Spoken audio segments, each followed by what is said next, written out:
धारा 370 हटाना संवैधानिक रूप से वैध। सुप्रीम कोर्ट की 5 जजों की बेंच ने धारा 370 पर सुनाया फैसला।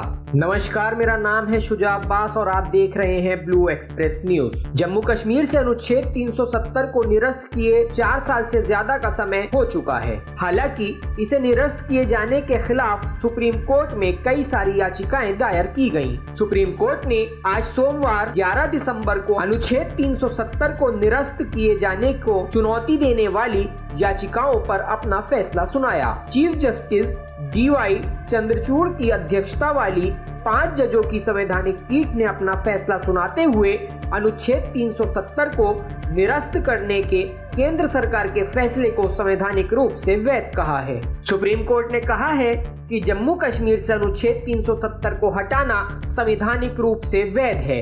इस तरह से सुप्रीम कोर्ट ने साफ कर दिया है कि केंद्र सरकार की तरफ से उठाया गया फैसला बिल्कुल ठीक था। सुप्रीम कोर्ट ने कहा कि नए परिसीमन के आधार पर जम्मू कश्मीर में जल्द से जल्द चुनाव करवाए जाएं। इस संबंध में केंद्र सरकार को निर्देश दिया गया है। अदालत ने यह भी कहा कि जम्मू कश्मीर को राज्य का दर्जा वापस दिया जाए। अनुच्छेद 370 पर सुप्रीम कोर्ट का फैसला आने के बाद प्रधानमंत्री नरेंद्र मोदी ने ट्वीट करके कहा कि ये जम्मू कश्मीर और लद्दाख में हमारी बहनों और भाइयों के लिए आशा, प्रगति और एकता की एक शानदार घोषणा है।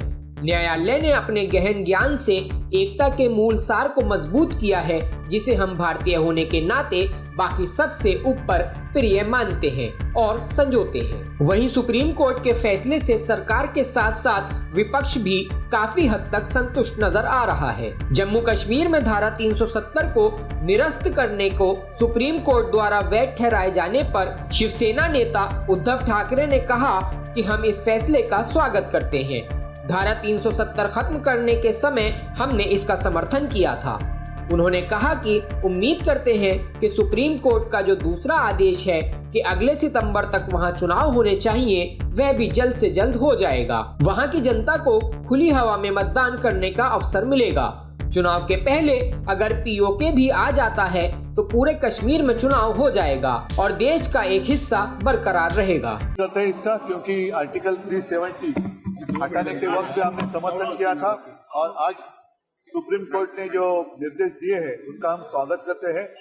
उम्मीद यही करते हैं, आशा यही है कि जो दूसरा आदेश उन्होंने दिया है कि नेक्स्ट सितंबर तक वहाँ चुनाव होने चाहिए, तो वो भी चुनाव जल्द से जल्द वो हो जाएंगे और वहाँ की जो जनता है उनको खुली हवा में मतदान करने का अवसर मिलेगा। वहीं अनुच्छेद 370 को लेकर सुप्रीम कोर्ट के फैसले पर समाजवादी पार्टी प्रमुख अखिलेश यादव ने कहा कि आज सुप्रीम कोर्ट का फैसला आया है। सुप्रीम कोर्ट के फैसले के बाद कोई बात नहीं बनती है, लेकिन कुछ लोग ये समझते हैं कि जिस भावना से 370 लागू हुई थी उस भावना के पक्ष में निर्णय नहीं है, लेकिन सुप्रीम कोर्ट का फैसला आ गया है और सभी उसे मानेंगे। कई अंतोगत्वा उन्हें सुप्रीम कोर्ट की तरफ जाना पड़ा।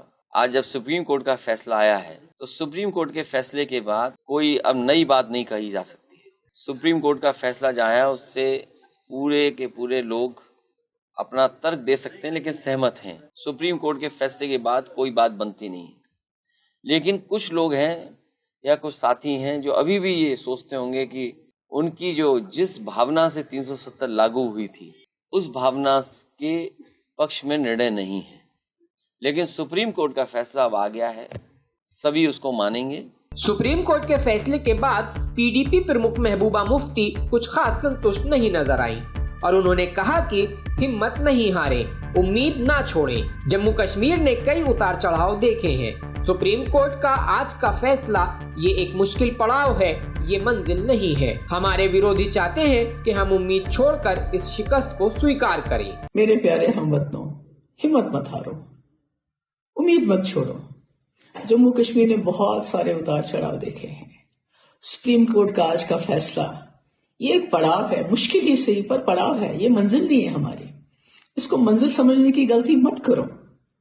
हमारे मुखालिफिन चाहते हैं कि हम उम्मीद छोड़ के दिल बर्दाश्ता होके शिकस्त को तस्लीम करे। सुप्रीम कोर्ट ने केंद्र सरकार द्वारा धारा 370 हटाने के फैसले के खिलाफ याचिकाओं पर सुनवाई करते हुए सरकार के इस कदम को सही और संवैधानिक ठहराया है। ये फैसला यकीनन कश्मीर और पूरे भारत के लिए एक नया सवेरा लेकर आएगा। हमारी ये पेशकश आपको कैसी लगी हमें कमेंट करके जरूर बताएं और देखते रहें ब्लू एक्सप्रेस न्यूज। अगर आपको हमारी ये पेशकश पसंद आई है तो वीडियो को लाइक करना और चैनल को सब्सक्राइब करना ना भूलें।